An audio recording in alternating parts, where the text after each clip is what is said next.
Lennox has made a significant difference to Women for Women International.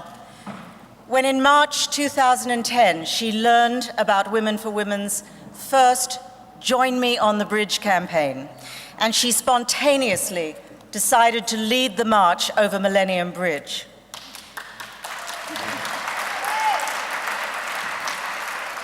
Since then, she's worked tirelessly to pull together over 30 other organizations, including Women for Women, to form the Equals campaign. Now, the Equals campaign raises awareness and debate about women's rights and issues around the world. Annie is, as so many of you know, she is committed, passionate, and strong. Annie Lennox is making a difference.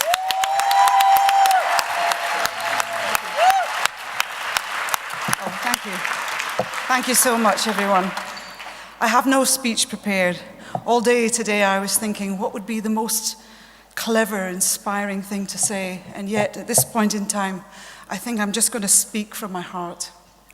It's the best place to speak from.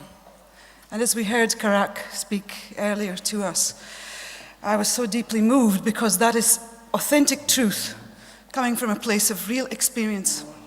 I realize always that I and we live in an incredible bubble, a bubble that prevents us from understanding the kind of life experience that millions of women have to endure for their whole lives.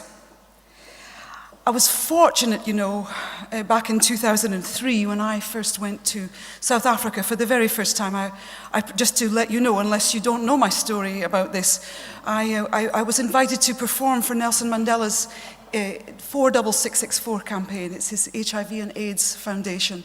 It was the launch concert in Cape Town in South Africa.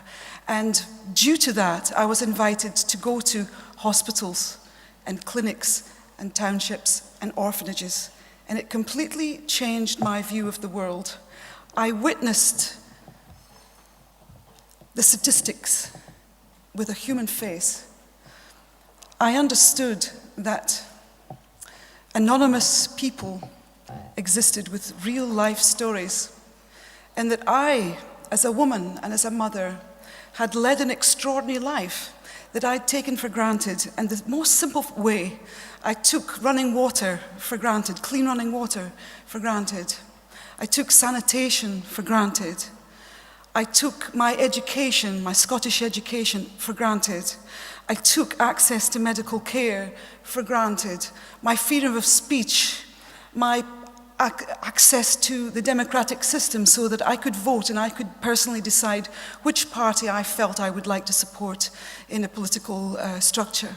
All of the things that I've lived with all my life, I'd taken them for granted.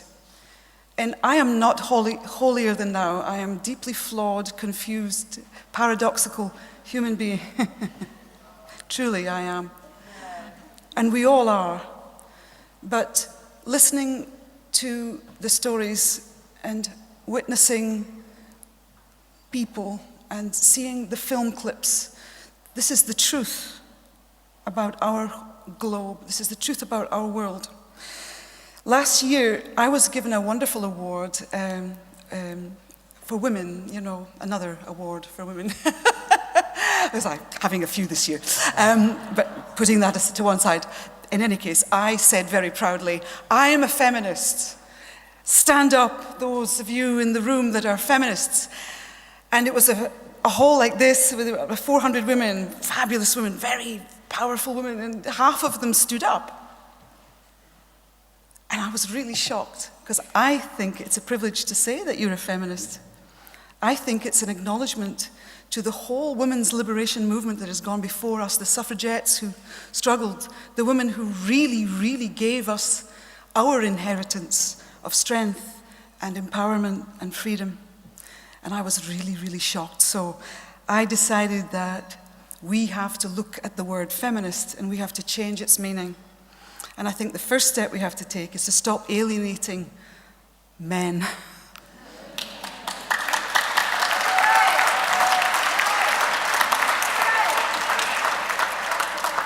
And I'll just talk about that for a few more minutes, and I promise you I won't go on much longer, because I know you've been sat here for a long time, but it's been an amazing evening. Women for Women is an extraordinary organization. It deserves our support, but more than our support, it deserves our engagement, not just the checks that you write.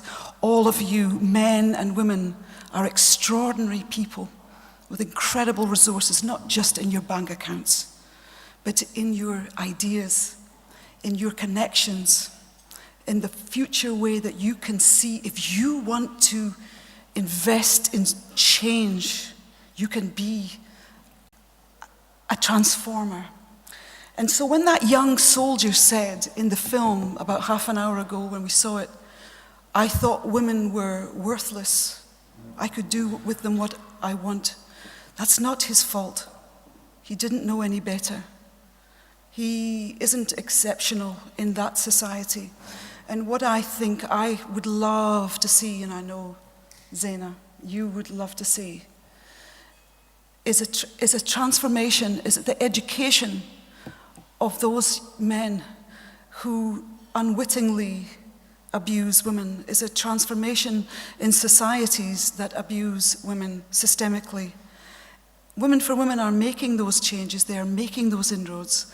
They have those kind of potentials to make that kind of transformation. So if you feel that this wonderful organization can represent your ideals, can represent the sort of change that you would like to invest in, forget about the word charity. It's terribly patronizing. Just think about yourself as an individual investor. I recommend that you invest in women for women. Thank you very much.